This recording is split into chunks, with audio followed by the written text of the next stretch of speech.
The World Series will make for a busy week for taxi and shuttle drivers. In fact, they're already getting calls for the first two home games already. New at 5, KSHB shows us how drivers are preparing for both local and visiting fans.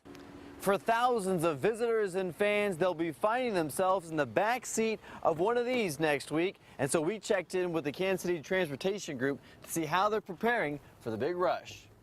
Everybody wins. Ty Lichtig has been driving taxis in Kansas City for 25 years. I work 12 hours a day, 6 days a week. And next week, he'll be behind the wheel of one of 700 vehicles from the Kansas City Transportation Group. Our workforce is all hands on deck. Technicians are putting in some extra hours, making sure each vehicle is inspected and clean.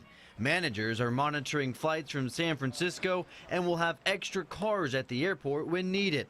The number of fares will be in the thousands each day, and the calls are already coming in. We have been getting reservations as far back as a week and a half, 2 weeks ago. If you plan to take a cab out to the K, the Transportation Group says rates will remain the same, and a standard ride from the plaza will run you about $50. A ride from the airport to the stadium will cost around $75. Specialty vehicles like limos, town cars, and buses are extra, but 75% of them are already booked.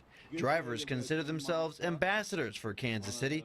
They're the first person visitors see when they arrive and the last person they see when they leave. Our staff alone is dressed up in blue.